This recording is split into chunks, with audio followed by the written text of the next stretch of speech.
The light hit his eyes like a slap. A hard white circle from a flashlight slid across the concrete, over the steel sink, over the thin gray blanket, and stopped on the man's face. Click, lock, scratch, pen on clipboard. A second beam cut in from the slot in the door. It was midnight and everything was quiet except the keys, the shoes, and the faint hum of the vents. Then the sound that never came in this place came from the next cell over. Nothing. No cough. No shift. No answer when the officer said, "Count." The light stayed on the still shape too long. The officer's voice dropped. "Hey, you good?" Silence. Another click. More keys. The beam shook. And just as the light caught a sudden wet shine on the floor under the bunk, the officer shouted, "Get medical, now." Every hour this happened. Lights, locks, steps. But most nights the count was easy. The men in the SHU segregated housing knew the drill. You sit up. You show your wrist. You nod. The officer marks a line, moves on. The sound of freedom is a quiet that never comes. Instead, your clock is the turn of a key and the hit of a light. But tonight at Pelican Bay, midnight was different. And as the officer's shout ran down the hall, the other men pressed their ears to steel and waited for the next thing to break. Hours before the shout, the day had looked like every other day. Michael Turner woke to the clank of a breakfast tray. He pushed his hands through the slot to take it. Oatmeal, bread, a carton of milk. The cell was a concrete box. A small slit high on the wall let in a blade of gray light when the fog cleared, but it was mostly dim. Some people say these cells are totally dark all the time. That's not true. There is light here, just not your light. The light belongs to the prison. It comes when they want it to. It leaves when they decide. Michael counted his steps from door to back wall. 6 long paces, maybe 7. He did push-ups. He did sit-ups. He read the same page twice because the words felt heavy.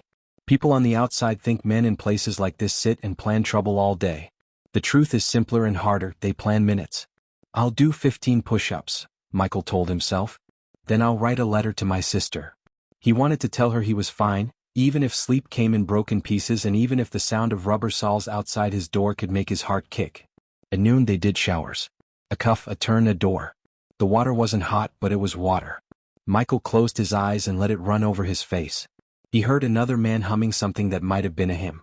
For a second, the noise of the block faded, and Michael thought of a day years ago when he had been 12 watching rain hit the back steps at home. His mom had yelled at his brother to bring in the basketball before it got slick. That memory came like light under a door. Afternoon quiet came with the same sounds as morning. Keys, steps, orders, a door somewhere in the distance thudding shut. Michael wrote in a small notebook he had saved for months. He listed things he missed that were not huge. Fresh oranges, dirt under nails, the smell of a warm car after the sun hits it.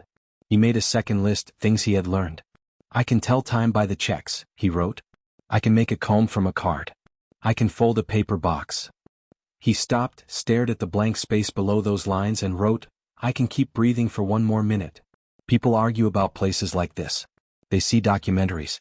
They read official reports. Some of those say checks every hour keep men safe. Some say the checks break sleep so much that your head gets heavy and your thoughts loop. Michael didn't know the reports. He knew the sound of the flashlight rolling in a gloved hand. He knew the click that meant a human being had come to your door to see if you were still a human being.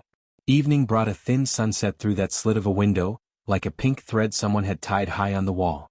Michael stood on his toes to see it. He thought of his daughter Ava, who loved ribbons.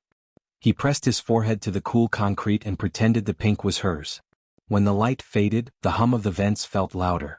The block settled into the kind of quiet that was never really quiet. At 10 p.m. the first serious check started. The staff changed over. Boots sounded different. Voices did too. Officer Reed and Officer Lopez took the row. Reed's count was quick. Lopez looked a second longer at each man. Michael sat up when the light came, blinked and nodded. "You good?" Reed said. "Yeah," Michael said, and his voice sounded like it belonged to someone else. Reed moved on. Lopez's beam stayed a second longer on Michael's face, then slid away. At 11 p.m. the routine ran again. Michael held his breath when the steps slowed at the cell next to his, belonging to a man named Carter. Carter was older, with a laugh that came out like a cough. He had been quiet all day. The beam went in, came out, moved on. Michael let his breath out and leaned back on the concrete. He tried to sleep. He counted backwards. He kept seeing that thread of pink light. Midnight is a line here. The hour feels heavier. The officer's boots sound louder. Men who can sleep at other times often wake at midnight, as if their bodies know the lights are coming. Michael woke before the light, sat up, and watched the thin orange dot on the wall that told him power was still flowing to the outlet. He heard the ring of keys. He saw the beam touch the door. The white hit his face and he felt two things at once. A hot rush of anger at the sudden brightness and a cooler wave of relief that it was just a check and not something worse. Then Reed's beam moved to Carter's cell. "Count," Reed said. No answer. "Carter," Lopez said softer. The beam held still. Reed took one step closer. "Hey, count." Nothing. Lopez's light tilted, searching. Michael pressed his ear to the door and heard Reed's breath change. "Get medical, now?" Everything sped up and slowed down at the same time. The radios crackled. The hallway filled with light from more than one source now. Flashlights, the strip at the far end, the glow from the control booth. Michael kept his eyes on the small shadow under the seam of his door, watching feet move past. He heard someone say, "He's cold," and someone else say, "No, he moved." The words got swallowed by the block. Somewhere a door opened. Somewhere else, a door refused to open and had to be tried twice. Time stretched. The checks hit different cells while staff grouped around one. Michael's head filled with thoughts he didn't want. Had Carter hurt himself? Was it his heart? The myth is that men in these cells are always hard, always ready, always dangerous. The truth is sometimes they are just tired. Sometimes they are sick. Sometimes they need help and the help comes in the form of a light and a voice saying, "Count." Minutes ticked like hours. A nurse's shoes made a soft squeak on the polished floor. "Carter, can you hear me?" she said. Her voice was firm but kind in a way Michael hadn't heard in a long time. The block went as quiet as it could. You could hear the vents. You could hear the ink scratching the clipboard. You could hear someone 2 doors down praying under his breath.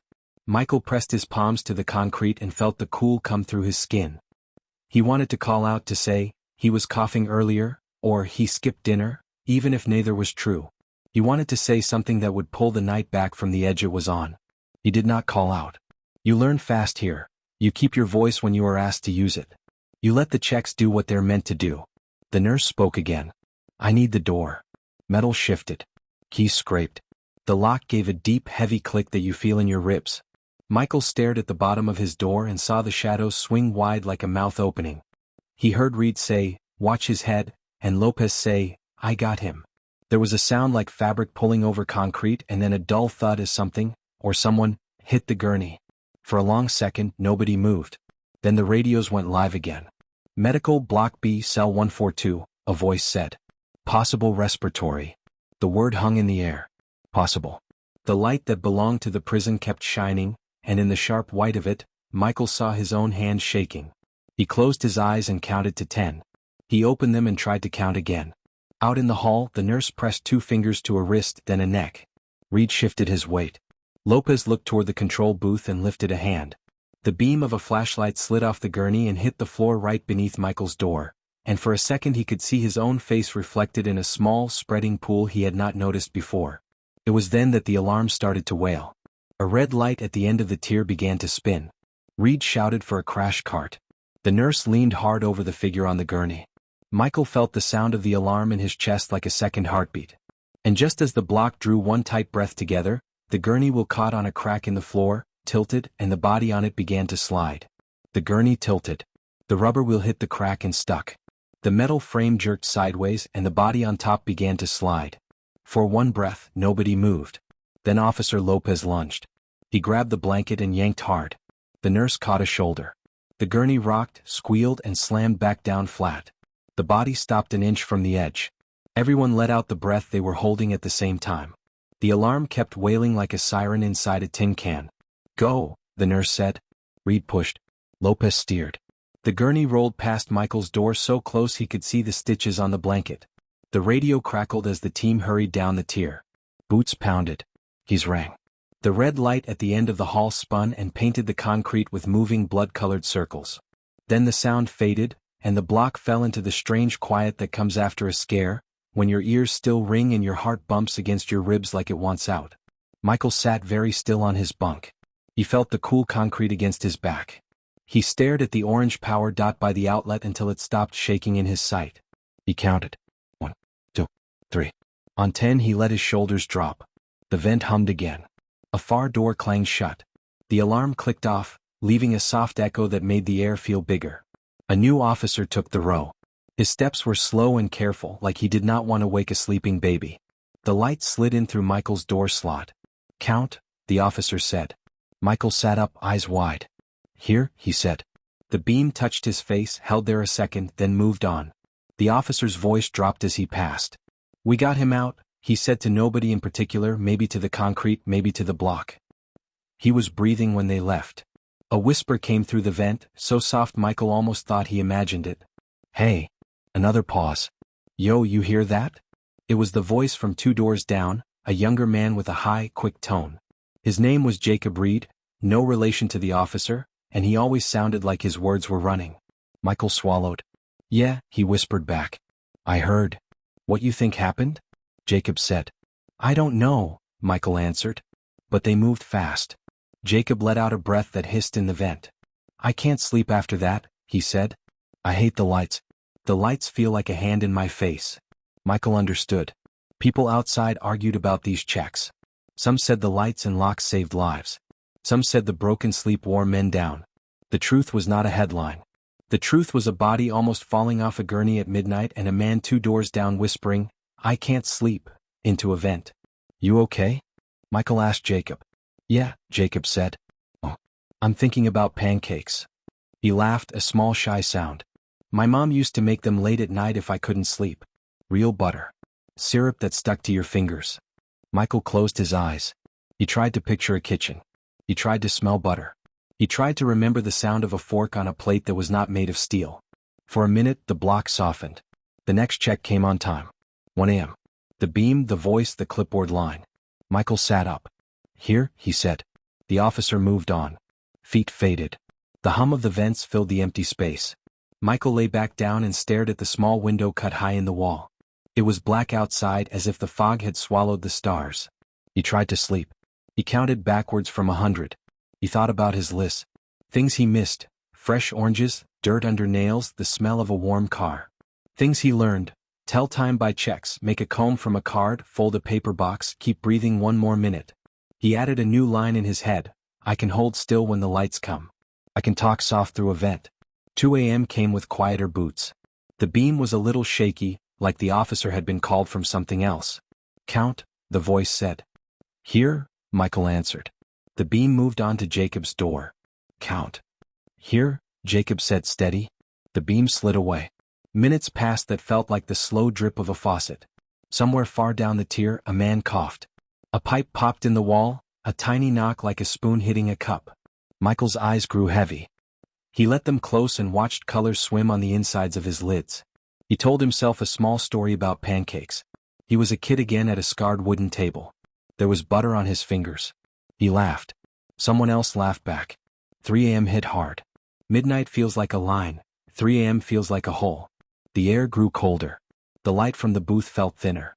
Michael woke to the soft scuff of rubber soles and the bright white blade of a flashlight cutting the dark.